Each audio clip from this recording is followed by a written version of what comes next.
أعوذ بالله من الشيطان الرجيم. بسم الله الرحمن الرحيم.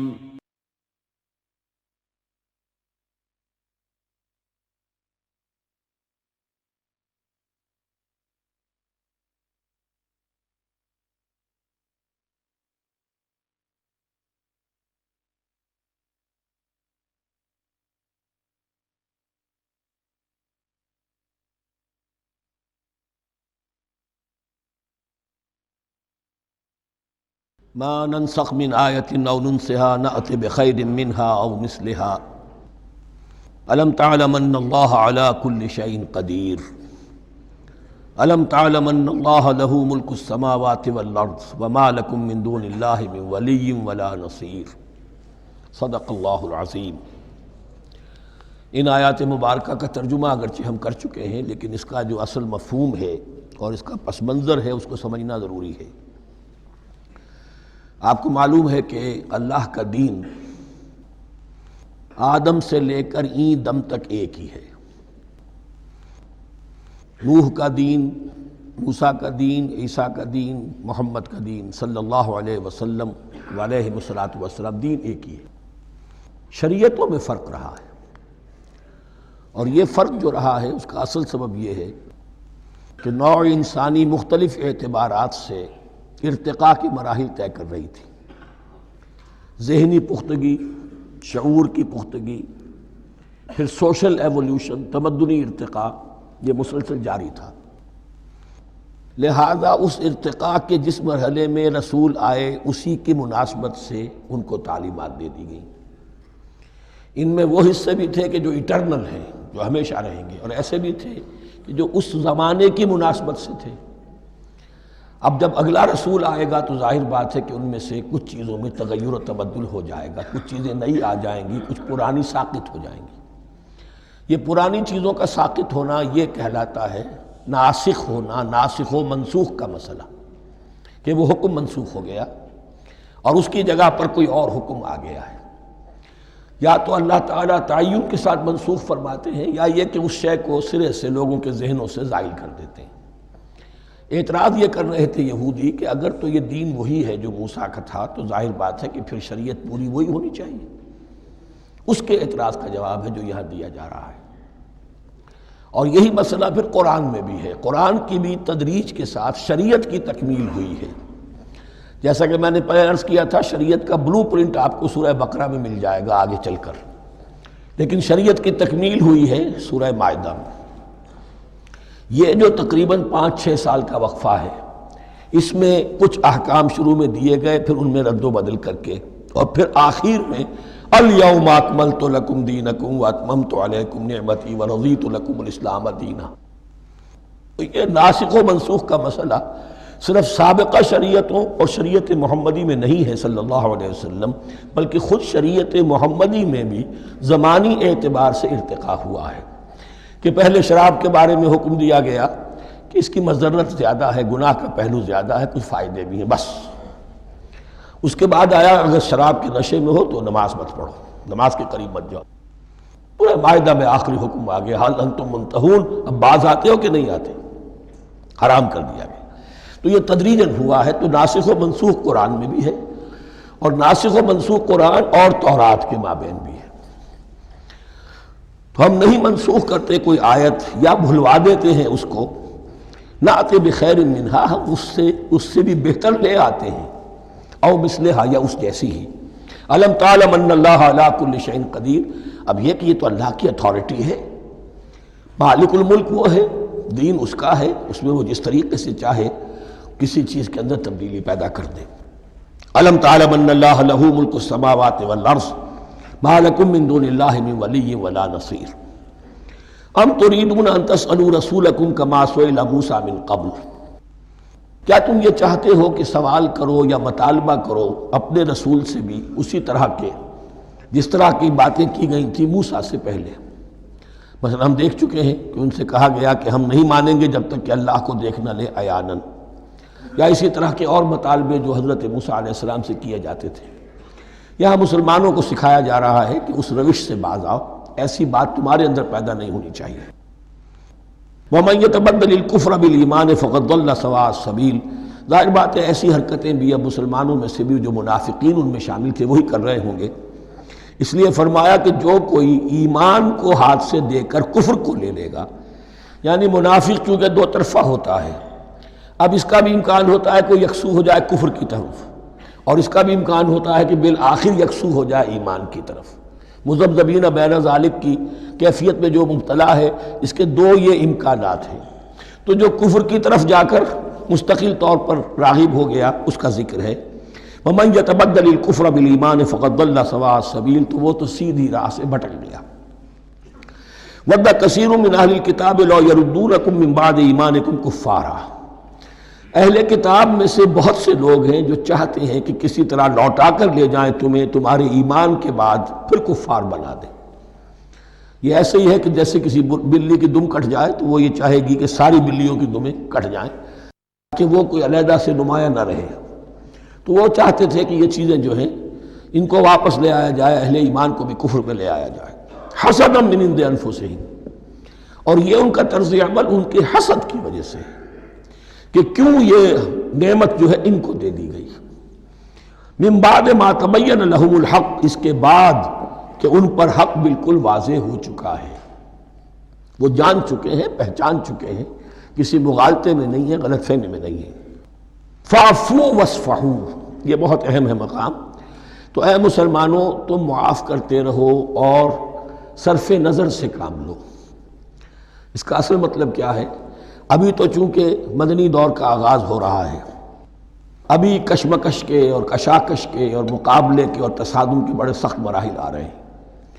چونکہ تمہارا سب سے پہلا جو محاذ ہے وہ تو کفار مکہ کے خلاف ہے، سب سے بڑھ کر وہی آئیں گے، تم پر حملے کریں گے، جنگیں ہوں گی۔ تو فوری طور پر یہ جو آستین کے سانپ ہیں ان کو ابھی چھیڑو مت، جب تک یہ پڑے رہیں ڈورمنٹ، انہیں پڑا رہنے دو۔ ایک وقت آئے گا، یہاں یوں سمجھیے کہ یہ حکم دیا رہا ہے فی الحال انہیں چھیڑو مت، ان کے طرز عمل کے بارے میں زیادہ توجہ نہ دو، فاعفو، معاف کرتے رہو، درگزر کرتے رہو۔ اور وصفحو کہتے ہیں، صفح کہتے ہیں ایک طرف کا، یہ صفح ہے، یہ ورق ہے، صرف نظر کر لینا، دیکھا اندیکھا کر لینا، نظر انداز کر دینا، حتی یاتی اللہ بامرہ، یہاں تک کہ اللہ اپنا فیصلہ لے آئے۔ ایک وقت آئے گا کہ پھر مسلمانوں کو غلبہ آخری حاصل ہو جائے گا، اور جب جو یہ باہر کے دشمن ہیں ان سے تم نبٹ لو گے، پھر یہ کہ ان اندرونی دشمنوں کے خلاف بھی تمہیں اب آزادی دی جائے گی کہ ان کو بھی ان کے کیفر کردار تک پہنچا دو۔ ان اللہ علی کل شیء قدیر، یقیناً اللہ ہر چیز پر قادر ہے۔ واقیموا الصلاۃ وآتوا الزکاۃ، نماز قائم رکھو، زکوٰۃ دیتے رہو۔ وما تقدموا لانفسکم من خیر تجدوہ عند اللہ، اور جو کچھ بھی تم خیر میں سے، بھلائی میں سے اپنے لیے آگے بھیجو گے، کوئی مال خرچ کر رہے ہو تو خرچ کہاں ہو گیا؟ وہ تو اللہ کے ہاں ڈپازٹ ہو گیا، جمع ہو گیا۔ وما تقدموا لانفسکم من خیر تجدوہ عند اللہ، اسے اللہ کے پاس پاؤ گے۔ ان اللہ بما تعملون بصیر، یقیناً جو کچھ تم کر رہے ہو اللہ اسے دیکھ رہا ہے۔ وقالوا لن يدخل الجنۃ الا من كان هودا او نصارى۔ اب دیکھیے جب یہ نئی امت اب تشکیل پا رہی ہے تو یہودی اور نصرانی جو ایک دوسرے کے دشمن تھے مسلمانوں کے مقابلے میں جمع ہو گئے، انہوں نے کہنا یہ شروع کیا، وقالوا لن يدخل الجنۃ، ہرگز نہیں داخل ہوگا جنت میں، الا من کان ہودا او نصارا، سوائے اس کے جو یا تو یہودی ہو یا نصرانی ہو۔ وقالوا لن يدخل الجنۃ الا من کان ہودا او نصارا تلک امانیہم، یہ لفظ دوبارہ آ گیا، یہ ان کی خواہشات ہیں، من گھڑت خیالات ہیں، ان کی وشفل تھنکنگ ہے۔ قل ہاتوا برہانکم ان کنتم صادقین، کہو ان سے لاؤ کوئی دلیل اگر تم سچے ہو، دلیل کتاب سے لاؤ، کہیں تورات میں لکھا ہے یہ، کہیں یہ انجیل میں لکھا ہے، جو تورات اور جو انجیل تمہارے پاس ہے اسی میں سے دکھا دو کہ یہ لکھا ہوا ہو، کہیں لکھا ہوا نہیں۔ اب یہاں پر وہ یونیورسل ٹروتھ آ رہا ہے، بلا من اسلم وجہہ للہ وہو محسن، کیوں نہیں، ہر وہ شخص کے جو اپنا چہرہ اللہ کے سامنے جھکا دے اور وہ محسن ہو، اس کا رویہ صدق پر، سچائی پر، حسن کردار پر مبنی ہو، سر کا جھکانا منافقانہ نہ ہو، جزوی نہ ہو کہ کچھ مانا کچھ نہیں مانا۔ بلا من اسلم وجہہ للہ وہو محسن فلہ اجرہ عند ربہ، تو اس کے لیے اس کا اجر محفوظ ہے اس کے رب کے پاس۔ فلا خوف علیہم ولا هم یحزنون، نہ ان پر کوئی خوف ہوگا اور نہ ہی وہ حزن سے دوچار ہوں گے۔ یہ دوسری آیت ہے کہ جس سے کچھ لوگوں نے استدلال کیا ہے کہ ایمان بالرسالت ضروری نہیں ہے۔ اب دیکھیے اس کا جواب وہی ہوگا، نمبر ایک تو یہ، ہر جگہ پر ساری چیزیں بیان نہیں کی جایا کرتی، کوئی چیز کہیں بیان کی گئی، کوئی کہیں بیان کی گئی ہے۔ کتاب کو لینا ہے تو پوری کو پوری ایک کتاب کی حیثیت سے۔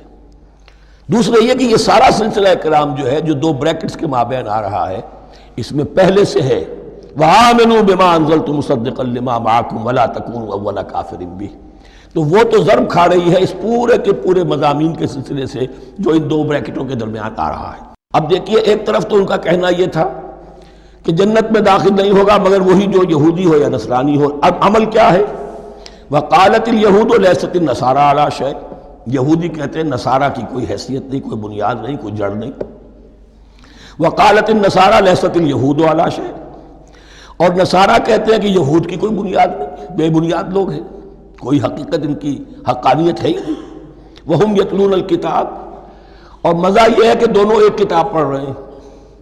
اولڈ ٹیسٹمنٹ تو مشترک ہے یہودیوں میں اور عیسائیوں میں، یہ بہت اہم نکتہ ہے۔ اور جدید عیسائیت میں جو ایک بہت بڑی طاقت ابھر رہی ہے امریکہ میں، وہ ہے کہ جو یہ عیسائیت کو جیوڈائز کر رہی ہے، کیونکہ رومن کیتھولک مذہب جو تھا اس نے تو چونکہ گویا کہ سارا رشتہ توڑ لیا تھا بائبل سے، سارا اختیار پوپ کے ہاتھ میں آ گیا تھا، لیکن پروٹیسٹنٹس نے پھر بائبل کو قبول کیا۔ اب اس کی منطقی انتہا یہ ہے کہ اولڈ ٹیسٹمنٹ کے اوپر بھی اب ان کی توجہ ہو رہی ہے کہ آخر یہ بھی تو ہم مانتے ہیں کہ ہماری کتاب ہے، اور اس میں جو کچھ لکھا ہے اس کو نظر انداز کیسے کر سکتے ہیں۔ ہم نے جو ایک سیمینار کیا تھا امریکہ میں، جس میں ایک یہودی عالم بھی آئے تھے، ایک عیسائی بھی آئے تھے، اور مسلمانوں کی طرف سے بھی ہمارے ایک ساتھی نے بات کی تھی، تو وہاں ایک یہودی عالم نے کہا کہ اس وقت اسرائیل کو سب سے بڑی سپورٹ جو مل رہی ہے وہ ان عیسائیوں سے مل رہی ہے امریکہ میں سے، کہ جو اس وقت ایونجلسٹ کہلاتے ہیں وہاں پر، اور جو ایک بڑا فرقہ بن کر ابھر رہے ہیں۔ بہرحال یہ ان کا طرز عمل ہے۔ وَهُمْ يَتْلُونَ الْكِتَابَ، اور وہ دونوں کے دونوں کتاب کے پڑھنے والے ہیں۔ كَذَلِكَ قَالَ الَّذِينَ لَا يَعْلَمُونَ مِثْلَ قَوْلِهِمْ، اسی طرح کہا تھا ان لوگوں نے کہ جو کچھ بھی نہیں جانتے انہی کی سی بات کہی تھی، یعنی یہ اشارہ ہے مشرکین مکہ کی طرف۔ فَاللَّهُ يَحْكُمُ بَيْنَهُمْ يَوْمَ الْقِيَامَةِ فِيمَا كَانُوا فِيهِ يَخْتَلِفُونَ، تو اللہ تعالیٰ فیصلہ کر دے گا ان کے مابین قیامت کے دن ان تمام باتوں کا جن میں کہ یہ اختلاف کر رہے تھے۔ وَمَنْ أَظْلَمُ مِمَّنْ مَنَعَ مَسَاجِدَ اللَّهِ أَنْ يُذْكَرَ فِيهَا اسْمُهُ وَسَعَىٰ فِي خَرَابِهَا۔ اب دیکھیے یہاں جو بقیہ یہ آیات آ رہی ہیں، تو اگرچہ خطاب تو ہے وہ بریکٹس کے مابین، خطاب بنی اسرائیل، لیکن اب یہاں کچھ ریفرنسز اہل مکہ کی طرف شروع ہو گئے ہیں، اور اس کے بعد سے حضرت ابراہیم کا تذکرہ آئے گا، پھر تحویل قبلہ کا ذکر آئے گا۔ تحویل قبلہ میں ظاہر بات ہے کہ وہ قبلہ جو ہے وہ مشرکین مکہ کے قبضے میں تھا اس وقت۔ اس حوالے سے ریلیونٹ کچھ مضامین جو ہیں اس کی تمہید باندھی جا رہی ہے۔ یہ ساری تمہید ہے جو آگے آنے والا مضمون ہے تحویل قبلہ، جو علامت تھی اس بات کی کہ اب وہ سابقہ امت مسلمہ معزول کر دی گئی اور نئی امت محمد صلی اللہ علیہ وسلم اس مقام پر نصب کر دی گئی، انسٹال کر دی گئی۔ اس کے حوالے سے جو مسئلے اٹھیں گے، اسی لیے قال الذین لا یعلمون مثل قولہم، میں نے عرض کیا کہ یہ مشرکین مکہ کی طرف اشارہ ہے۔ وَمَنْ أَظْلَمُ مِمَّنْ مَنَعَ مَسَاجِدَ اللَّهِ يُذْكَرَ فِيهَا اسْمُهُ، اس سے بڑھ کر ظالم کون ہوگا جو اللہ تعالیٰ کی مسجدوں سے لوگوں کو روکے کہ وہ اس میں اس کا نام لے سکے۔ چونکہ مشرکین مکہ نے مسلمانوں کو محروم کر دیا تھا حرم سے، اب وہاں جانے کی ان کو اجازت نہیں تھی۔ سن 6 میں حضور گئے بھی ہیں، تب بھی یہ کہ صلح حدیبیہ ہو گئی، واپس آنا پڑا، عمرہ کرنے کی اجازت نہیں ملی۔ سن 7 میں پھر ہوا ہے، تو یہ 7 برس بہت شاخ گزرے ہیں محمد الرسول اللہ صلی اللہ علیہ وسلم اور اہل ایمان پر۔ اب یہاں ذکر ہو رہا ہے ان کا قریش کا۔ وَمَنْ أَظْلَمُ مِمَّنْ مَنَعَ مَسَاجِدَ اللَّهِ أَنْ يُذْكَرَ فِيهَا اسْمُهُ وَسَعَىٰ فِي خَرَابِهَا، اور وہ اس کی تخریب میں لگے ہوئے ہیں۔ یہ خراب تخریب، یہ تخریب دو طرح کی ہوتی ہے، ایک ظاہری تخریب ہوتی ہے کسی مسجد کو گرا دینا، اور ایک ظاہری نہیں باطنی معنوی ہوتی ہے۔ وہ جو تخریب ہے وہ یہ ہے کہ توحید کی بجائے اسے شرک کا اڈا بنا دیا ہے۔ وہ تو دنیا کے بت قدوں میں پہلا وہ گھر خدا کا، ہم اس کے پاسباں ہیں، وہ پاسباں ہمارا، 360 بت رکھ دیے گئے اس گھر میں لا کر جو ابراہیم نے تعبیر کیا تھا توحید خالص کے لیے۔ وَسَعَىٰ فِي خَرَابِهَا، یہ لفظ ذرا نوٹ کر لیجئے، یہ ایک حدیث میں بھی آیا ہے، بڑی دلدوز حدیث ہے، اور میں چاہتا ہوں کہ آپ اسے ذہن میں رکھیں۔ حضور نے فرمایا یوشک ان یاتی علی الناس زمان، اندیشہ ہے کہ لوگوں پر یعنی میری امت پر ایک زمانہ ایسا بھی آ جائے گا، اب گنتے جائیے، لا یبقى من الاسلام الا اسمہ، اسلام میں سے اس کے نام کے سوا کچھ نہیں بچے گا، ولا یبقى من القرآن الا رسمہ، قرآن میں سے اس کے رسم الخط، الفاظ اور حروف کے سوا کچھ نہیں بچے گا، اسی کی اللہ تعالیٰ نے ضمانت دی ہے، یہ محفوظ رہے گا رسم عثمانی۔ مساجدہم عامرۃ، ان کی مسجدیں آباد تو بہت ہوں گی، وہی خراب من الہدی، ہدایت سے خالی ہو جائیں گی، یہ خراب کے لفظ سے ہی خراب من الہدی، وعلماؤہم شر الناس تحت ادیم السماء، اور ان کے علماء آسمان کی چھت کے نیچے کی بدترین انسان ہیں، من عندہم تخرج الفتنۃ وفیہم تعود، فتنہ انہی کے اندر سے برآمد ہوگا اور انہی میں گھس جائے گا، یعنی ان کا کام فتنہ انگیزی، مخالفت، جنگ و جدال، بھڑکانا، اپنے اپنے فرقے کے لوگوں کے جذبات کو بھڑکاتے رہنا اور مسلمانوں کے اندر اختلافات کو ہوا دینا، یہی ان کا کام رہ جائے گا۔ آج جن کو ہم علماء کہتے ہیں ان کی عظیم اکثریت اس کیفیت سے دوچار ہو چکی ہے۔ جب مذہب اور دین پیشہ بن جائے تو کوئی خیر اس میں باقی نہیں رہتا۔ یہ دین اور مذہب پیشہ نہیں تھا، اسلام میں کوئی پیشوائیت نہیں، اسلام میں کوئی پاپائیت نہیں، اسلام میں کوئی برہمنزم نہیں، اسلام تو ایک کھلا، ہر شخص کتاب اللہ پڑھے، ہر شخص عربی سیکھے، ہر شخص کو امامت کے قابل ہونا چاہیے، ہر شخص اپنی بچی کا نکاح خود پڑھائے، ہر شخص اپنے والد کا جنازہ خود پڑھے۔ یہ جو ہم نے پیشہ بنا دیا ہے اور پھر انہیں پیسے دیتے، ظاہر بات ہے کہ پھر اس پیشے کے اندر تو پیشے میں عیب نہیں، رکھیے نہ فرہاد کو نام، پھر تو پیشہ میں تو جو کچھ پیشہ ورانہ چشمکیں ہوتی ہیں اور جو خباثتیں ہوتی ہیں وہ آتی ہیں۔ لیکن ساتھ ہی یہ بات واضح رہے کہ علماء حق سے دنیا خالی نہیں ہوگی، علماء حق بھی ہیں، لیکن کسی کے ماتھے پر لکھا ہوا نہیں ہوتا کہ یہ علماء حقانی میں سے اور یہ علماء سوء میں سے ہے۔ باقی یہ صحیح بات ہے کہ اکثریت ادھر جا چکی ہے، ورنہ امت کا بیڑا غرق نہ ہوتا، سیدھی سیدھی بات، یہ بیڑا غرق ہوا ہے تو آخر کوئی سبب ہے۔ اولئک ما کان لہم ان یدخلوها الا خائفین، ایسے لوگوں کو تو سوائے اس کے ان کا کوئی مقام نہیں ہے کہ انہیں داخل ہونے کی بھی اجازت نہیں ہونی چاہیے اس میں، یعنی اللہ کی مسجدوں میں، مگر خوف زدہ ہو کر، ڈر کر۔ لہم فی الدنیا خزی، کے لیے دنیا میں بھی رسوائی اور ذلت ہے، لہم فی الآخرۃ عذاب عظیم، اور آخرت میں ان کے لیے عذاب عظیم ہے۔ وللہ المشرق والمغرب، اب دیکھیے تمہید ہو رہی ہے تحویل قبلہ کے لیے۔ اب ظاہر بات ہے کہ بڑی حساس جو ہے وہ ایک کیفیت تھی یہ، تو یروشلم کے ساتھ جن کو دلچسپی تھی اور ان کے دلوں میں اس کی عقیدت تھی، مکہ مکرمہ اور بیت اللہ کے ساتھ جن کو دلچسپی تھی اور ان کے دلوں میں اس کی عقیدت تھی، تو اس حوالے سے یہ قبلہ بدلنا، اور 2 دفعہ بدلا ہے قبلہ۔ پہلے آ کے مدینے میں حضور نے یروشلم کی طرف 16 مہینے نماز پڑھی اور پھر تحویل قبلہ ہوا، تو اب اس میں کئی امتحان ہو گئے، وہ آگے آ جائے گا، لیکن اس کی تمہید باندھی جا رہی ہے۔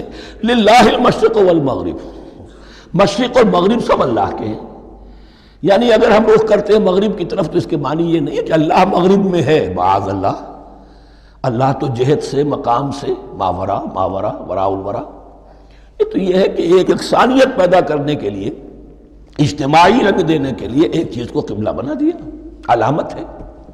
غالب نے ٹھیک کہا ہے، قبلے کو اہل نظر قبلہ نما کہتے ہیں۔ قبلہ جو ہے وہ مسجود تو نہیں ہے پرے سرحد ادراک سے اپنا مسجود، قبلے کو اہل نظر قبلہ نما کہتے ہیں۔ للہ المشرق والمغرب فینما تولوا فثم وجہ اللہ، جدھر بھی تم رخ کرو گے وہ اللہ ہی کا رخ ہے۔ ان اللہ واسع علیم، یقیناً اللہ بہت وسعت والا ہے، بہت وسعت والا ہے، وہ کسی سمت میں محدود نہیں ہے، اور علیم ہے، ہر شے کا جاننے والا ہے۔ دیکھیے یہاں یہ آیت کہہ کے اور چھوڑ دیا مسئلہ، اگلے مسئلے پر آ گئے۔ آگے آپ کو پتہ چلے گا کہ یہ در حقیقت ایک تمہید باندھی جا رہی ہے تحویل قبلہ کے لیے۔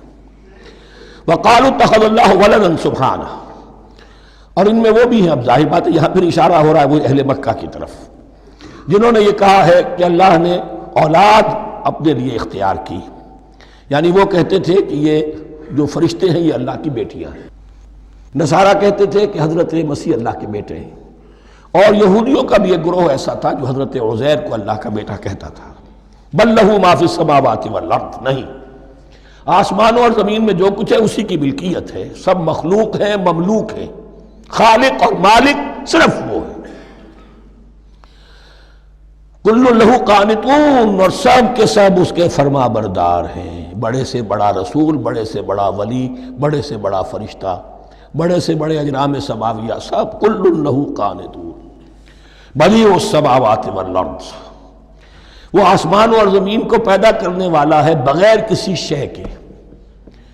یہ ابداع اور خلق، ان میں فرق ہے۔ ابداع، بلکہ شاہ ولی اللہ دہلوی نے حجت اللہ البالغہ کا جو پہلا چیپٹر ہے اس کو یہی 3 عنوان دیے ہیں۔ اللہ تعالیٰ کے افعال بنیادی طور پر 3 ہیں، ابداع، خلق، تدبیر۔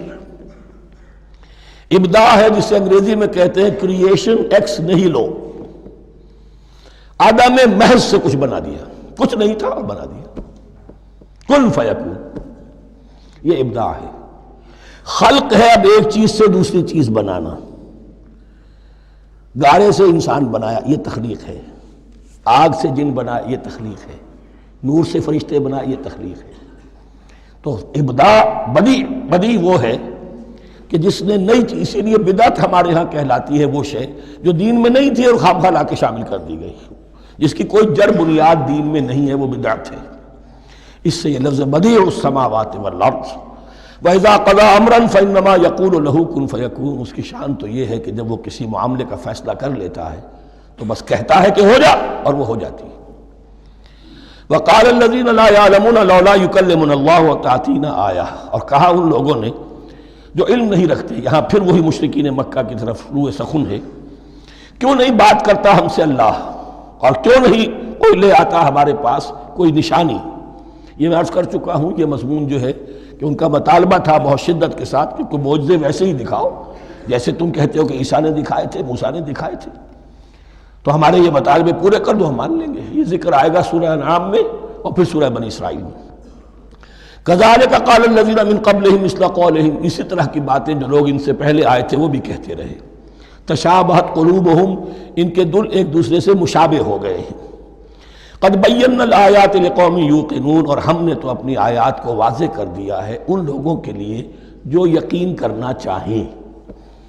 انا ارسلناک بالحق بشیرا ونذیرا، اے نبی ہم نے آپ کو بھیجا ہے حق کے ساتھ بشیر اور نذیر بنا کر۔ بنیادی حیثیت آپ کی یہ ہے کہ آپ اہل حق کو بشارت دیں، فراح و ریحان و جنت نعیم، فسلام لک من اصحاب الیمین، یہ بشارت دیجئے۔ اور جو غلط راستے پر جائیں، کفر کریں، منافقت میں مبتلا ہوں، ملحد ہوں اور بدعملی کریں، ان کو آپ خبردار کر دیجئے کہ جہنم ان کے لیے تیار کر دی گئی ہے۔ آپ کا کام دعوت ہے، ابلاغ ہے، تبلیغ ہے، نصیحت ہے۔ وَلَا تُسْأَلُ عَنْ أَصْحَابِ الْجَحِيمِ، آپ سے سوال نہیں کیا جائے گا جہنمیوں کے بارے میں کہ اے محمد یہ کیوں جہنم میں پہنچ گئے، ہم نے تمہیں بھیجا تھا، تمہارے ہوتے ہوئے یہ جہنمی کیوں ہو گئے؟ نہیں، یہ آپ کی ذمہ داری نہیں ہے۔ کون جنت میں جانا چاہتا ہے، کون جہنم میں جانا چاہتا ہے، یہ آدمی کا اپنا فیصلہ ہے۔ آپ کا کام ہے کہ حق کو واضح کر دیں، ہاں وضاحت میں کمی نہ رہ جائے، حق واضح ہو جائے، کوئی اشتباہ نہ ہو، بالکل مبرہن ہو جائے، واضح ہو جائے، بس یہ ذمہ داری آپ کی ہے، اس سے زیادہ نہیں۔ یہ مسئولیت جو ہوتی ہے، انسان اگر اپنی اصل مسئولیت سے زیادہ ذمہ داری اپنے سر پر ڈال لے تو اس سے بھی بہت بڑی بڑی گمراہیاں پیدا ہوتی ہیں، اور اس کا جو ایک تذکرہ ہو رہا ہے بڑی گمراہی تو معاذ اللہ وہ تو ہمارے حوالے سے ہوتی ہے۔ ہمارے ہاں کی بہت سی جماعتیں جو ہیں اسی طرح کی غلطیوں کی وجہ سے وہ غلط راستوں پر پڑ گئی، پوری تحریکیں برباد ہو گئی۔ لیکن یہاں بھی حضور کا معاملہ کیا ہو رہا تھا کہ حضور چاہتے تھے کہ کسی طرح یہ علماء یہود ایمان لے آئے۔ بہرحال حضور کے دل میں رغبت، آخر مکے میں آپ تھے تو دعائیں مانگتے تھے، اے اللہ عمرو بن ہشام اور عمر بن خطاب میں سے کسی ایک کو تو میری جھولی میں ڈال دے۔ تو اسی طرح کی دعا آپ نے کی ہوگی۔ فرمایا وَلَن تَرْضَىٰ عَنْكَ الْيَهُودُ وَلَا النَّصَارَىٰ حَتَّىٰ تَتَّبِعَ مِلَّتَهُمْ۔ اے نبی کسی مغالطے میں نہ رہیے، ہرگز راضی نہیں ہوں گے آپ سے نہ یہ یہودی اور نہ نصرانی جب تک کہ آپ پیروی نہ کریں ان کی ملت کی۔ لہذا امید منقطع کر لیجیے، اس لیے کہ زیادہ امید ہو تو مایوسی ہو جاتی ہے۔ اقبال نے بہت خوب کہا ہے بندہ مومن کے بارے میں، جس کی امیدیں قلیل جس کے مقاصد جلیل۔ مقصد اونچا لیکن امید قلیل رکھیے، اللہ چاہے گا تو ہو جائے گا، نہیں چاہے گا تو میرا کام تو اپنی حد تک اپنا فرض ادا کر دینا ہے۔ اس سے زیادہ کی جو ہے خواہش اپنے دل میں پالیں گے، کسی اجلت پسندی میں گرفتار ہو جائیں گے، کہیں دائیں بائیں ہک اور کرک کے ذریعے سے کہیں پہنچنے کی کوشش کریں گے اور اپنے آپ کو بھی برباد کر دیں گے۔ لن ترضى عنك اليهود ولا النصارى حتى تتبع ملتهم قل ان هدى الله هو الهدى، کہہ دیجئے دیکھو ہدایت تو ہے اللہ کی ہدایت۔ وَلَئِنِ اتَّبَعْتَ أَهْوَاءَهُمْ، اور اے نبی آپ بھی کان کھول کر سن لیں، اگر آپ نے ان کی خواہشات کی پیروی کی، یہاں ہم جوڑ دیں گے الفاظ بالفرض بفرض محال، اگر آپ نے ان کی خواہشات کی پیروی کی کہ کچھ چلو لے دو کر معاملہ کر لو، کچھ ان کی بات مانو، کچھ اپنی بات منوا لو۔ یہ مکے میں بھی قریش کی طرف سے بھی آیا تھا کہ کچھ اپنی بات منوا لیجئے، کچھ ہماری مانی، کمپرومائز کیجئے۔ اب ظاہر بات ہے کہ یہاں اب یہود کے ساتھ یہی معاملہ ہے۔ وَلَئِنِ اتَّبَعْتَ أَهْوَاءَهُمْ بَعْدَ الَّذِي جَاءَكَ مِنَ الْعِلْمِ مَا لَكَ مِنَ اللَّهِ مِنْ وَلِيٍّ وَلَا نَصِيرٍ، اور اگر بفرض محال آپ نے پیروی کی ان کی خواہشات کی، اس کے بعد کہ آپ کے پاس علم آ چکا، تو نہیں ہوگا کوئی بھی اللہ کے مقابلے میں آپ کے لیے کوئی مددگار یا حمایتی۔ معاذ اللہ معاذ اللہ، حق کی تلوار بڑی ننگی ہے، اور یہاں اللہ کا عدل یہ فرد سے فرد تک بدلتا نہیں ہے، نہ امت سے امت کی طرف بدلے گا، قوم اور کسی اور قوم سے ایک معاملہ کسی دوسری قوم سے کوئی اور معاملہ نہیں۔ اللہ کے اصول ہیں، اللہ کے قوانین ہیں، اس کی فطرت ہے، فطرت اللہ التی فطر الناس علیہا، پھر یہ کہ اس کی سنت ہے، لن تجد لسنت اللہ تحویلا ولن تجد لسنت اللہ تبدیلا۔ الذین آتیناہم الکتاب یتلونہ حق تلاوتہ، وہ لوگ کہ جنہیں ہم کتاب دیتے ہیں وہ اس کی تلاوت کرتے ہیں جیسا کہ اس کی تلاوت کا حق ہے۔ اس پر میں نے اپنے کتابچے میں بحث کی ہے، تلاوت کا اصل حق کیا ہے۔ مسلمانوں پر قرآن مجید کے حقوق نامی کتابچہ، اب یہاں پہ تفصیل سے بیان کرنے کا وقت نہیں ہے، لیکن ایک بات جان لیجئے کہ تلاوت کا لفظ جو قرآن کے لیے قرآن نے اختیار کیا، یہ بڑا ذو معنیین ہے۔ تلا یتلو ہم اسے بھی کہتے ہیں پڑھنا، اور تلا یتلو کسی کے پیچھے پیچھے چلنے کو کہتے ہیں۔ والشمس وضحاها والقمر اذا تلاها، سورج کے بعد پیچھے آتا ہے چاند۔ تو یتلو کے معنی کیا ہے؟ when you are reading the book you are following the text۔ بعض لوگوں کو دیکھا ہوگا انگلیوں کی چلتی ہے ساتھ ساتھ، وہ بیچارے جو زیادہ ماہر نہیں ہیں تو تاکہ نگاہ ادھر سے ادھر نہ ہو جائے، ایک سطر سے دوسری سطر پر نہ پہنچ جائے، انگلی بھی ساتھ ساتھ پھیرتے ہیں، تو فالوئنگ دی ٹیکسٹ۔ لیکن اس تلاوت کا اصل حق کیا ہوگا؟ جب آپ اس کتاب کو فالو کریں، اسے اپنا امام بنائیں، اس کے پیچھے چلیں، اس کا اتباع کریں، اس کی پیروی کریں، جس کی کہ دعا ہم کرتے ہیں وَاجْعَلْهُ لَنَا إِمَامًا وَنُورًا وَهُدًى وَرَحْمَةً، تو اللہ تو بنائے گا ہمارا امام اس کو اسی وقت جب کہ ہم فیصلہ کر لیں کہ ہم اس کتاب کے پیچھے چلیں گے۔ الذین آتیناہم الکتاب یتلونہ حق تلاوتہ اولئک یؤمنون بہ، جو اللہ کی کتاب کی تلاوت کا حق ادا کریں اور اس کی پیروی بھی کریں، وہی ہیں جو اس پر ایمان رکھتے ہیں۔ جو نہ تلاوت کا حق رکھتے ہوں ادا کریں، نہ پیروی کریں، وہ دعویٰ کریں کہ ہمارا ایمان ہے تورات پر اور کتاب پر، تو یہ دعویٰ جو ہے جھوٹا دعویٰ ہے۔ میں وہ حدیث آپ کو سنا چکا ہوں، ما آمن بالقرآن من استحل محارمہ، جس شخص نے قرآن کی کسی حرام کردہ شے کو اپنے لیے حلال کر لیا اس کا قرآن پر کوئی ایمان نہیں۔ وَمَن يَكْفُرْ بِهِ فَأُولَٰئِكَ هُمُ الْخَاسِرُونَ، اور جو اس کا کفر کرے گا تو وہی لوگ ہیں خسارے میں رہنے والے۔ اب وہ بریکٹ بند ہو رہی ہے، وہ آیت کے جو چھٹے رکوع کے شروع میں آئی تھی دوبارہ آ گئی جوں کی توں۔ یا بنی اسرائیل اذکروا نعمتی التی انعمت علیکم وانی فضلتکم علی العالمین۔ یہ ترتیب ذہن میں رکھیے۔ اور دوسری آیت بھی جو کہ صرف یہ ہے کہ ترتیب تھوڑی سی بدلی ہے، بریکٹ یوں بناتے ہیں تو اس کی چونچ ادھر ہوتی ہے تو اس کی چونچ ادھر ہوتی ہے، تو اسی طریقے سے ذہن میں رکھیے کہ دوسری آیت کی ترتیب تھوڑی سی بدل دی درمیانی، اور وہ بھی درمیان میں چونچ والا معاملہ جو ہوتا ہے۔ وَاتَّقُوا يَوْمًا لَا تَجْزِي نَفْسٌ عَن نَفْسٍ شَيْئًا، یہ تو جو کہ تو وہی ہے، ڈرو اس دن سے جس دن کوئی جان کسی دوسری جان کے کام نہ آ سکے گی۔ وَلَا يُقْبَلُ مِنْهَا عَدْلٌ، وہاں کیا تھا وَلَا يُقْبَلُ مِنْهَا شَفَاعَةٌ، یہاں کیا آیا وَلَا يُقْبَلُ مِنْهَا عَدْلٌ، نہ اس سے کوئی فدیہ قبول کیا جائے گا۔ وَلَا تَنفَعُهَا شَفَاعَةٌ، یہ شفاعت بعد میں لے آئے، عدل پہلے لے آئے، وہاں شفاعت پہلے ہے عدل بعد میں، بس یہ تبدیلی ہے۔ وَلَا هُمْ يُنصَرُونَ، اور یہ پھر جو کا تو وہی جو پہلی آیت میں تھا، جو چھٹے رکوع کی دوسری آیت ختم ہوئی، نہیں انہیں کوئی مدد مل سکے گی۔ یہ جو حصہ تھا جو تقریباً 10 رکوعوں پر مشتمل تھا، سورہ بقرہ کے 18 رکوع کہ جن میں روح سخن ہے سابقہ امت مسلمہ کی طرف، 4 رکوع بڑے عموم کے حامل تھے، لیکن بین السطور وہاں بھی اشارے موجود تھے، روح سخن جو تھا وہ بنی اسرائیل کی طرف۔ 10 رکوعوں میں صراحت کے ساتھ ساری گفتگو انہی سے ہے، الا یہ کہ ایک جگہ مسلمانوں سے خطاب کر لیا، کچھ آخر میں اہل مکہ کا تذکرہ بھی ہو گیا۔ اب اس کے بعد ذکر شروع ہو رہا ہے حضرت ابراہیم علیہ السلام کا۔ وہ بات سمجھ لیجئے کہ کیا وجہ ہے اس کی۔ دیکھیے حضرت ابراہیم کی نسل کی یہ 2 شاخیں چلی، ویسے تو 3 ہیں، عام طور پر لوگوں کے علم میں ہے کہ 2 بیویاں تھیں، حضرت ہاجرہ سے حضرت اسماعیل پیدا ہوئے، بڑے تھے، حضرت سارہ سے حضرت اسحاق، ان کے بیٹے یعقوب، یعقوب کے 12 بیٹے بنی اسرائیل۔ حضرت اسماعیل کو حضرت ابراہیم نے آباد کیا خانہ کعبہ کے پاس لا کر، بواد غیر ذی زرع، تو وہاں یہ جو ہے ایک نسل چلی۔ لیکن نبوت جو ہے حضرت ابراہیم کے بعد حضرت اسماعیل کو تو ملی، اس کے بعد مسلسل یوں سمجھیے کہ تقریباً 3000 کا فصل ہے سالوں کا کہ کوئی نبوت اس شاخ میں نہیں آئی۔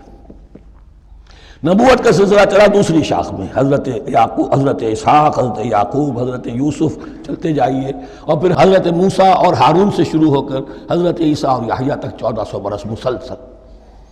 اگرچہ تیسری شاخ بھی تھی، بنو قطورہ کہلاتے، تیسری اہلیہ آپ کی تھی قطورہ، بنی قطورہ میں سے ان کی اولاد بڑی کثیر تھی، ان میں سے ایک مدین تھے، مدین یا مدیان، ان میں حضرت شعیب کی بعثت ہوئی تھی۔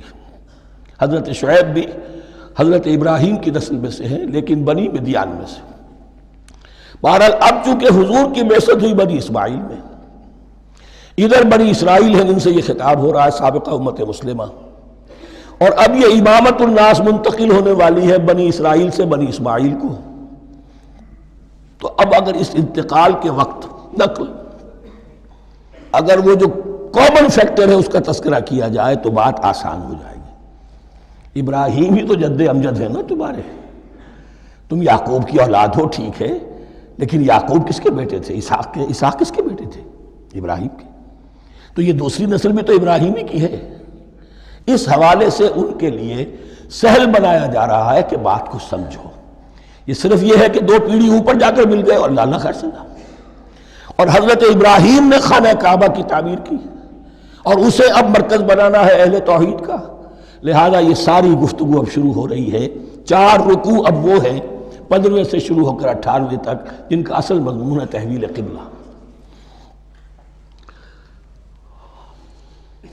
وَإِذِ ابْتَلَىٰ إِبْرَاهِيمَ رَبُّهُ بِكَلِمَاتٍ فَأَتَمَّهُنَّ، اور ذرا یاد کرو جب ابراہیم کو آزمایا اس کے رب نے بہت سی باتوں میں۔ میرا ایک کتاب چاہے حضرت ابراہیم کی شخصیت پر، حج اور عید الاضحیٰ اور ان کی اصل روح، اور اس میں ایک تحریر ہے، ایک تقریر ہے، جو تحریر ہے وہ مجھے بہت پسند ہے کہ کیسے کیسے امتحان آئے ہیں حضرت ابراہیم علیہ السلام پر۔ فَأَتَمَّهُنَّ، اب یہ ایک جملے میں ایک پوری داستان ہے. اس نے ان سب کو پورا کیا، سب میں پاس ہو گیا، ہر امتحان سے کامیابی کے ساتھ with flying colors ہر امتحان سے نکلے. قال انی جاعلک للناس اماما، تب ہم نے کہا اے ابراہیم اب میں تمہیں نوع انسانی کا امام بنانے والا ہوں. قال ومن ذریتی، انہوں نے کہا اور میری نسل کے بارے میں بھی یہ وعدہ ہے کہ نہیں؟ قال لا ینال عہد الظالمین، فرمایا میرا یہ عہد ظالموں سے متعلق نہیں ہوگا.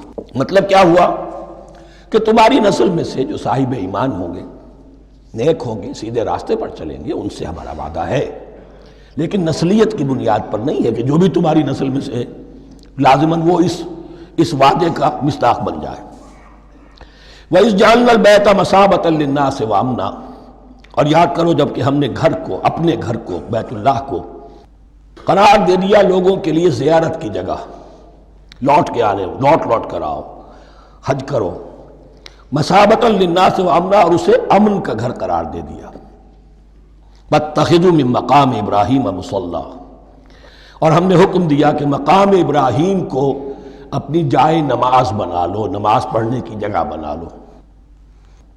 آج کل تو بعض علماء نے یہ کہا ہے کہ مقام ابراہیم سے مراد کوئی خاص پتھر نہیں ہے، بلکہ اصل میں وہ تو پوری جگہ جو تھی وہ مقام ابراہیم، حضرت ابراہیم وہاں آباد ہوئے تھے. لیکن صحیح بات وہی ہے جو ہمارے سلف سے چلی آ رہی ہے، روایات پختہ ہیں اس کے بارے میں کہ یہ جس طریقے سے حجر اسود جنت سے آیا ہے، ایسے ہی یہ بھی ایک پتھر تھا کہ جو جنت سے لایا گیا حضرت ابراہیم کے لیے جب وہ تعمیر کر رہے تھے. کوئی اور ذرائع تو ابھی تھے ہی نہیں، اس کے اوپر وہ کھڑے ہوتے تھے اور یہ پتھر ہی اونچا ہوتا جاتا تھا خود. اب جیسے جیسے تعمیر اوپر جا رہی ہے تو اس کے لیے یہ پتھر اونچا ہوتا تھا. وہ پتھر ہے جو مقام ابراہیم اب بھی محفوظ ہے، اور وہاں پر پھر طواف کر کے کعبے کا مکمل، پھر اس کے آس پاس جو ہے 2 رکعت جو ہے وہ ادا کی جاتی ہے نماز. وَعَهِدْنَا إِلَىٰ إِبْرَاهِيمَ وَإِسْمَاعِيلَ أَن طَهِّرَا بَيْتِيَ لِلطَّائِفِينَ وَالْعَاكِفِينَ وَالرُّكَّعِ السُّجُودِ، اور ہم نے عہد لے لیا تھا ابراہیم اور اسماعیل سے کہ تم دونوں ہمارے اس گھر کو، بیتیا میرے اس گھر کو پاک رکھو. اب یہ تطہیر بھی دونوں طرح کی ہوگی، ظاہری صفائی بھی ہو، گند نہ ہو، تاکہ زائر آئیں تو ان کے دلوں میں جو کدورت پیدا نہ ہو، کوفت نہ ہو، کھلی فضا ہو، صاف رکھو. اور تطہیر باطنی، وہاں توحید کا چرچا ہو، کوئی اور کفر اور شرک جو ہے وہ نہ آنے پائے. ان طہرا بیتی للطائفین والعاکفین، طواف کرنے والوں کے لیے، اعتکاف کرنے والوں کے لیے، والرکع السجود، اور رکوع اور سجود کرنے والوں کے لیے. وَإِذْ قَالَ إِبْرَاهِيمُ رَبِّ اجْعَلْ هَٰذَا بَلَدًا آمِنًا وَارْزُقْ أَهْلَهُ مِنَ الثَّمَرَاتِ مَنْ آمَنَ مِنْهُمْ بِاللَّهِ وَالْيَوْمِ الْآخِرِ. اور یاد کرو جب کہ ابراہیم نے کہا تھا اے میرے پروردگار اس گھر کو امن کی جگہ بنا دے، اور اس کے رہنے والوں، اس کے ہاں آباد ہونے والوں کو یعنی بنی اسماعیل کے لیے ان کو رزق عطا فرما، میووں کا اور پھلوں کا. من آمن منہم باللہ والیوم الآخر. اب یہاں حضرت ابراہیم خود رک گئے کہ میں اپنی ساری اولاد کے لیے یہ دعا نہ کروں، اس لیے کہ وہاں روک دیا گیا تھا لا ینال عہد الظالمین. تو جو بھی ان میں سے ایمان اور عمل صالح والے ہوں اور یوم آخر پر ایمان رکھتے ہوں، اجعل هذا البلد آمنا وارزق اهله من الثمرات من آمن منهم بالله واليوم الآخر. اب یہاں دیکھیے اللہ تعالیٰ نے گویا کہ ہم کہیں گے ازرہ شفقت مسکراتے ہوئے گویا کہ فرمایا کہ ابراہیم قال ومن کفر، تمہاری اولاد میں سے جو کفر کرے گا فأمتعه قلیلا، اس کو بھی میں دنیا کا ساز و سامان تو دوں گا، امامت میں شامل نہیں کر سکتا، لیکن یہ کہ دنیاوی طور پر مال و متاع جو ہے وہ ان کو بھی میں دوں گا. ومن کفر فأمتعه قلیلا ثم اضطره الى عذاب النار، ہاں پھر اسے کشاں کشاں لے آؤں گا جہنم کے عذاب کی طرف. وبئس المصیر، اور وہ بہت ہی بری جگہ ہے لوٹنے کی. وَإِذْ يَرْفَعُ إِبْرَاهِيمُ الْقَوَاعِدَ مِنَ الْبَيْتِ وَإِسْمَاعِيلُ، اور یاد کرو جب کہ ابراہیم اٹھا رہے تھے ہمارے گھر کی بنیادوں کو، اور اسماعیل، باپ بیٹا دونوں لگے ہوئے تھے. یہاں لفظ جو قواعد آیا ہے اس کو نوٹ کیجئے، قواعد قاعدے کی جمع ہے اور یہ بنیادوں کو کہا جاتا ہے، اور اس میں اشارہ ہے حضرت ابراہیم اصل معمار اور بانی نہیں ہے کعبے کے، کعبہ بنایا ہے حضرت آدم نے، ان اول بیت وضع للناس للذی بمکہ، تھا پہلا گھر۔ اب کیسے ممکن تھا حضرت آدم علیہ السلام کے زمانے سے لے کر اور حضرت ابراہیم تک کم و بیش جو ہے 4000 برس ہے، عام اندازہ جو ہے تورات کا اگر آپ لگائیں تو کوئی مسجد نہیں بنی ہوگی کیا؟ یہ پہلا گھر ہے، پہلا وہ گھر خدا کا۔ تو اس کی بنیادیں رہ گئی تھیں، باقی وہ امتداد زمانہ سے، اور چونکہ یہ سیلاب کا راستہ تھا، سیلاب کی وجہ سے وہ سب جو ہے دیواریں بہہ گئی تھیں، صرف بنیادیں تھیں۔ ان بنیادوں کو پھر وَإِذْ بَوَّأْنَا لِإِبْرَاهِيمَ مَكَانَ الْبَيْتِ، یہ سورہ حج میں جا کر مضمون تفصیل سے آئے گا۔ اب میں آئے گا کہتا ہوں، آ چکا ہے حقیقت کے اعتبار سے، اس لیے کہ یہ ساری مکی صورتیں ہیں جو نازل ہو چکی ہیں سورہ بقرہ سے بہت پہلے۔ تو جب وہ ان بنیادوں کو اٹھا رہے تھے تو دعائیں مانگ رہے تھے، ربنا تقبل منا انک انت السمیع العلیم، اے رب ہماری اس کوشش کو، ہماری اس مشقت کو، محنت کو قبول فرما۔ باہر گھر بنا رہے ہیں، پتھر اٹھا اٹھا کر لا رہے ہیں، حضرت اسماعیل کی عمر اس وقت لگ بھگ 13 برس ہے، ہاتھ بٹا رہے ہیں۔ ربنا تقبل منا انک انت السمیع العلیم، اے رب ہماری اس کوشش کو شرف قبول عطا فرما، یقیناً تو سب کچھ سننے والا اور جاننے والا ہے۔ ربنا وجعلنا مسلمین لک، اور اے رب ہمیں اپنا فرما بردار بنائے رکھ۔ نوٹ کیجئے، ابراہیم کہہ رہے ہیں، تو میں اور آپ اگر مطمئن ہو جائیں کہ میری موت لازماً حق پر ہوگی تو بہت بڑا دھوکہ ہے۔ ڈرتے رہنا چاہیے، اللہ کی پناہ طلب کرتے رہنا چاہیے۔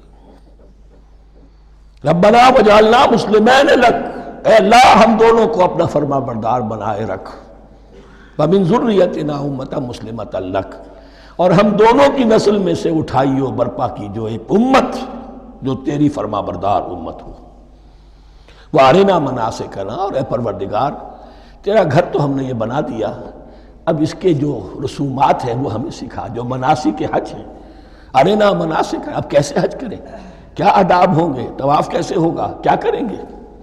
وتب علینا، اور ہم پر اپنی شفقت کی نظر فرما، انک انت التواب الرحیم، یقیناً تو ہی ہے بہت ہی زیادہ توبہ کا قبول فرمانے والا اور شفقت کے ساتھ رجوع کرنے والا اور رحم فرمانے والا۔ ربنا وبعث فیہم رسولا منہم، اور اے ہمارے پروردگار ہماری اس نسل میں، اب چونکہ ہماری نسل مراد ہے بنی اسماعیل، بنی اسرائیل اسماعیل کی نسل میں سے تو نہیں ہے نا، یہاں دونوں کی نسل سے مراد ہے تو وہ بنی اسماعیل، ہماری اس نسل میں اٹھائی ہو ایک رسول انہی میں سے، باہر کا نہ ہو، کوئی مغایرت کا، اجنبیت کا پردہ حائل نہ ہو۔ وہ کیا کرے، یتلو علیہم آیاتک، تیری آیات ان کو پڑھ کر سنائے، وَيُعَلِّمُهُمُ الْكِتَابَ وَالْحِکْمَةَ، اور صرف سنائے نہیں، تعلیم دے انہیں کتاب اور حکمت کی۔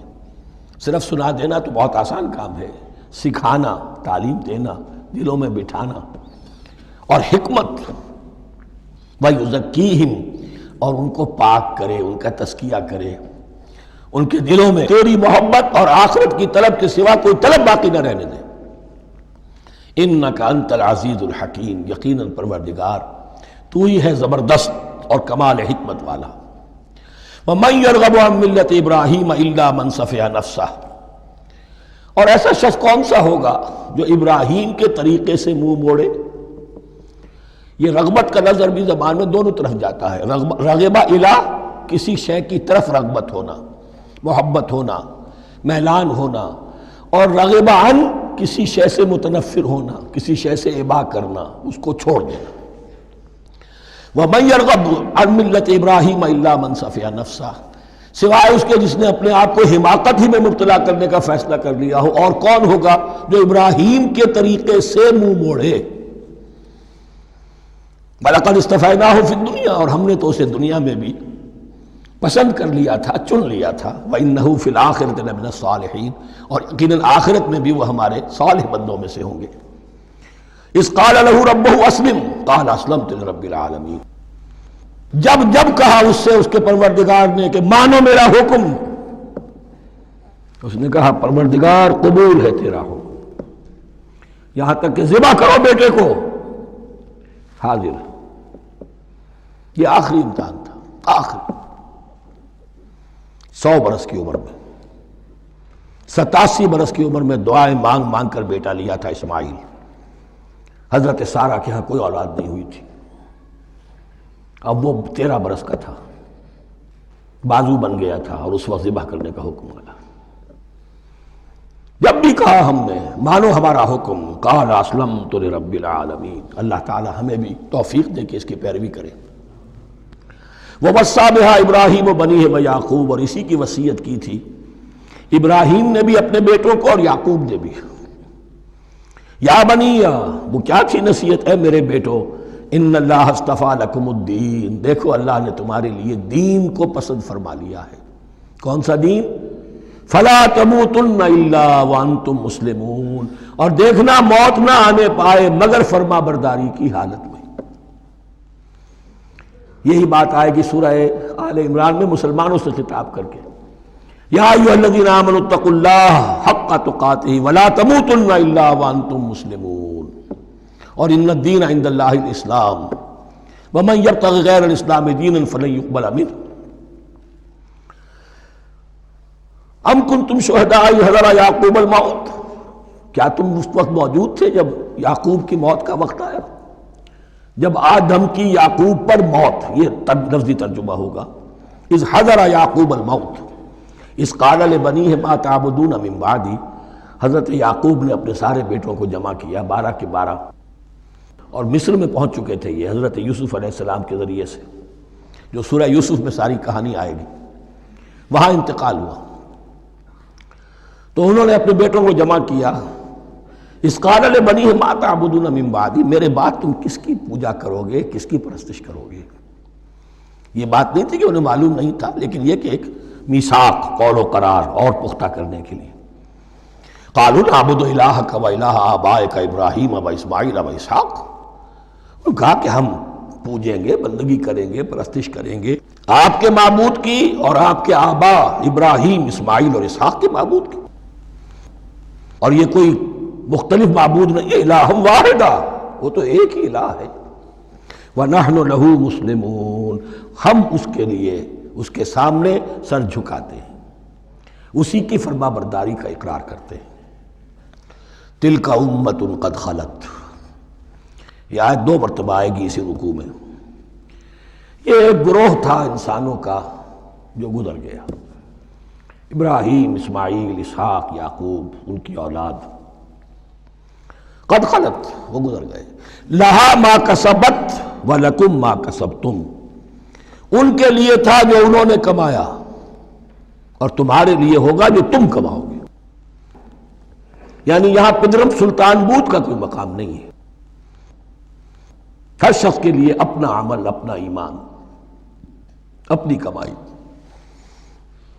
وَلَا تُسْأَلُونَ عَمَّا كَانُوا يَعْمَلُونَ، تم سے یہ نہیں پوچھا جائے گا کہ وہ کیا کرتے تھے، تم سے پوچھا جائے گا تم کیا کر کے لائے ہو۔ تو راچے ہے، پدرم سلطان بود تو راچے ہے، تم کیا ہو بھائی، تو اپنی بات کرو، باپ تمہارا سلطان تھا، ہوگا۔ وَقَالُوا كُونُوا هُودًا أَوْ نَصَارَىٰ تَهْتَدُوا، لیکن اس پس منظر میں اب ان کی خباثت کو نمایاں کیا جا رہا ہے کہ یہ تو تھی وصیت ابراہیم کی اور یعقوب کی، اور اس وقت کے یہود و نصارہ کا کیا رویہ ہے؟ قالوا كونوا هودا او نصارى تهتدوا، وہی متحدہ محاذ حضور کے خلاف۔ یا تو یہودی، انہوں نے کہا کہ یا یہودی ہو جاؤ یا نصرانی تو ہدایت پر ہو جاؤ گے۔ قل بل ملت ابراہیم حنیفا، کہہ دیجئے نہیں، بل نتبع، ہم تو نتبع یہاں پر محذوف مانیے، بل نتبع ملت ابراہیم حنیفا، نہیں، ہم تو پیروی کریں گے ابراہیم کے طریقے کی، بالکل یکسو ہو کر۔ وما کان من المشرکین، اور وہ مشرکوں میں سے نہیں تھے۔ قولوا آمنا باللہ، اب یہاں مسلمانوں کو حکم دیا جا رہا ہے، دیکھو تم ان کے جو کچھ وہ کہتے ہیں اس کے جواب میں تم یہ کہو، قولوا کہو آمنا باللہ، ہم ایمان رکھتے ہیں اللہ پر، وما انزل الینا، اور جو کچھ نازل کیا گیا ہماری جانب، وما انزل الی ابراہیم و اسماعیل و اسحاق و یعقوب، اور جو کچھ نازل کیا گیا ابراہیم اور اسماعیل اور اسحاق اور یعقوب کی طرف، والاسباط، اور ان کی اولاد کی طرف، وما اوتی موسیٰ و عیسیٰ، اور جو کچھ دیا گیا موسیٰ کو اور عیسیٰ کو، وما اوتی النبیون من ربہم، اور جو کچھ دیا گیا تمام نبیوں کو ان کے رب کی طرف سے، لا نفرق بین احد منہم، ہم ان میں سے کسی کے مابین تفریق نہیں کرتے، ہم سب کو مانتے ہیں۔ دیکھیے ایک ہے تفضیل، کسی کو ایک کو زیادہ افضل سمجھنا دوسرے سے، یہ اور بات ہے، وہ تو سورہ آل عمران میں آئے گا تلک الرسل فضلنا بعضهم علی بعض۔ تفریق یہ کہ ایک کو مانے ایک کو نہ مانے، ان رسولوں میں سے ایک کا انکار سب کا انکار ہے۔ لا نفرق بین احد منہم ونحن له مسلمون، اور ہم نے تو اسی کی فرما برداری کا قلادہ اپنی گردن میں ڈال دیا ہے۔ فَإِنْ آمَنُوا بِمِثْلِ مَا آمَنْتُمْ، پھر اے مسلمانوں اگر یہ بھی ایمان لائیں یہود اور نصارہ بالکل اسی طرح جیسے تم ایمان لائے ہو، نو کمپرومائز، ٹھیک ٹھیک وہی دین اختیار کریں، وہی راستہ جو کہ محمد کے ذریعے سے تمہیں دیا گیا صلی اللہ علیہ وسلم۔ فَإِنْ آمَنُوا بِمِثْلِ مَا آمَنْتُمْ بِهِ فَقَدْ اهْتَدَوْا، تب وہ ہدایت پر ہوں گے۔ وَإِنْ تَوَلَّوْا، اور اگر وہ پیٹھ موڑ لیں، فَإِنَّمَا هُمْ فِي شِقَاقٍ، تو اس کے معنی یہ ہیں کہ وہ زدم زدہ میں اور دشمنی کے اندر وہ مبتلا ہو چکے ہیں۔ فَسَيَكْفِيكَهُمُ اللَّهُ، تو اے نبی آپ کے لیے ان کے مقابلے میں اللہ کافی رہے گا، آپ فکر نہ کریں، آپ کسی کمپرومائز کی دعوت کی طرف توجہ ہی نہ دیں، کچھ لوگ کا معاملہ سوچیں بھی نہ، ان کی مخالفتوں سے آپ مرعوب نہ ہوں، ان کی دھمکیوں کا کوئی اثر نہ دے۔ فَسَيَكْفِيكَهُمُ اللَّهُ، اللہ کافی رہے گا آپ کے لیے ان سب کے مقابلے میں۔ وَهُوَ السَّمِيعُ الْعَلِيمُ، اور یقیناً وہ سب کچھ سننے والا اور جاننے والا ہے۔ ایسا نہیں ہے کہ اسے معلوم نہ ہو کہ آپ اس وقت کن حالات میں ہیں، کیسی مشکلات میں ہیں، کس طرح کی نازک صورتحال دن بدن جو ہے شکل بدل رہی ہے، لیکن آپ قائم رہیں۔ یہ ہے جگہ جہاں پر خون پڑا ہوا ہے، اس نسخے میں جو حضرت عثمان تلاوت فرما رہے تھے، اور اس وقت باغیوں نے انہیں شہید کیا ہے۔ ان کی زوجہ محترمہ نائلہ، انہوں نے بچانا چاہا ہے تو ان کی انگلیاں کٹ گئیں، اور خون جو ہے وہ فَسَيَكْفِيكَهُمُ اللَّهُ، ان الفاظ پر وہ خون پڑا ہے، وہ دھبا اب بھی موجود ہے۔ وَهُوَ السَّمِيعُ الْعَلِيمُ، اور وہ سب کچھ سننے والا اور جاننے والا ہے۔ صبغۃ اللہ، کیا معنی؟ یہاں پر بھی ایک آپ کو محذوف ماننا ہوگا، اخترنا صبغۃ اللہ، ہم نے تو اختیار کر لیا ہے اللہ کے رنگ کو۔ وَمَنْ أَحْسَنُ مِنَ اللَّهِ صِبْغَةً وَنَحْنُ لَهُ عَابِدُونَ، اور اللہ سے بہتر رنگ کس کا ہوگا، اور ہم تو بس اسی کی بندگی، اسی کی پرستش کرنے والے ہیں۔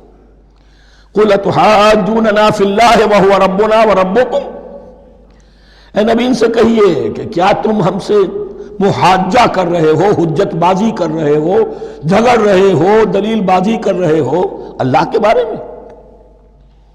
وَهُوَ رَبُّنَا وَرَبُّكُمْ، وہ تو ہمارا رب بھی ہے تمہارا رب بھی ہے، رب تو ایک ہے، رب بھی ایک، اس کا دین بھی ایک، ہاں شریعتوں میں فرق ہوا ہے۔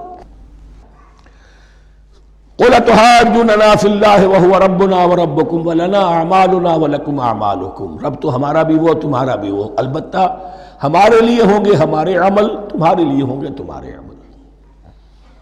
وَنَحْنُ لَهُ مُخْلِصُونَ، اور ہم تو اس کے لیے اپنے آپ کو خالص کر لینے والے ہیں۔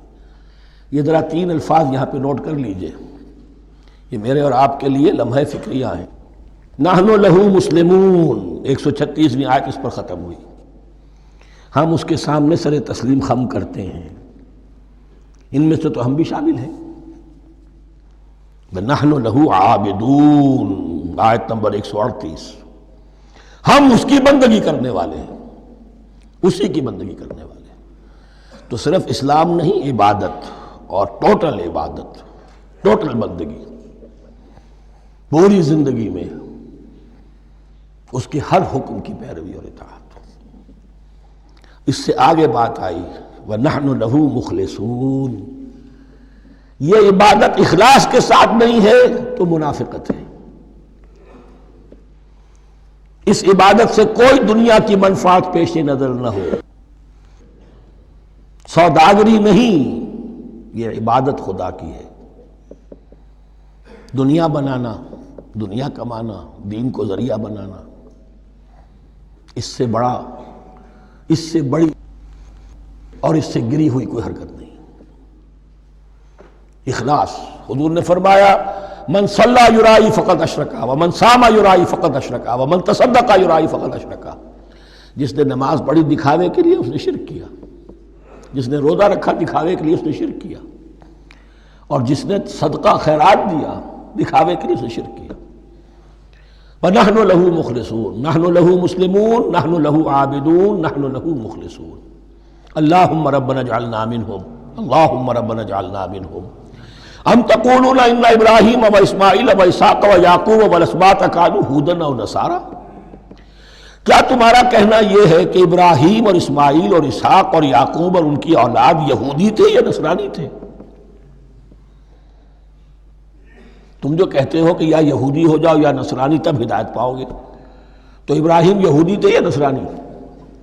اور اسحاق اور یعقوب اور یوسف اور موسیٰ اور عیسیٰ یہ کون تھے؟ یہی بات آج مسلمانوں کو سوچنی چاہیے. محمد الرسول اللہ اور ان کے اصحاب دیوبندی تھے یا بریلوی تھے یا اہل حدیث تھے یا شیعہ تھے یا سنی تھے؟ ان تقسیموں سے اوپر ہونے کی ضرورت ہے. اللہ کے ساتھ اخلاص کا تقاضا یہ ہے، ٹھیک ہے ایک فقہی مسلک کے اعتبار سے ایک شخص کسی مسلک کی پیروی کر رہا ہے، لیکن اپنے آپ کو اس سے آئیڈینٹیفائی کرانا اور اس مسلک کو مقدم رکھنا دین پر، اور اس مسلک ہی کے لیے محنت اور مشقت اور بھاگ دوڑ تبلیغ ہو رہی ہے اسی کی، یہ چیز بالکل اس اصل حقیقت کے خلاف ہے کہ جو اللہ کے دین نے ہمیں سکھائی. ام تقولون ان ابراہیم و اسماعیل و اسحاق و یعقوب والاسباط کانوا ھودا او نصارا قل انتم اعلم ام اللہ. کہیے ان سے کہ تم زیادہ جانتے ہو یا اللہ زیادہ جانتا ہے. ومن اظلم ممن کتم شہادۃ عنده من اللہ. کان کھول کر سن لو، اس سے بڑھ کر ظالم کون ہوگا جس نے اللہ کی ایک گواہی جو اس کے پاس تھی اسے چھپا لیا. تمہارے پاس گواہیاں ہیں، علماء یہود جانتے تھے یہ اللہ کے رسول ہیں جن کے ہم منتظر تھے، اس گواہی کو چھپائے بیٹھے. ومن اظلم ممن کتم شہادۃ عنده من اللہ وما اللہ بغافل عما تعملون. اور اللہ ہرگز غافل نہیں ہے کہ اس سے جو تم کر رہے ہو. تلک امۃ قد خلت. یہ گروہ مقدس جماعت تھی یہ جس کے یہ گلے سرسبت تھے، یہ گزر گئے. لہا ما کسبت ولکم ما کسبتم. جو کمائی انہوں نے کی، جو عمل انہوں نے کمائے وہ ان کے لیے، تمہارے لیے نہیں. تمہارے لیے وہ ہوگا جو تم کماؤ گے. ولا تسألون عما كانوا يعملون. اور تم سے ان کے عمل کے بارے میں نہیں پوچھا جائے گا کہ انہوں نے کیا کیا، تم سے سوال یہ ہوگا کہ تم نے کیا کیا. بارک اللہ لی ولکم فی القرآن العظیم ونفعنی وإیاکم بالآیات والذکر الحکیم.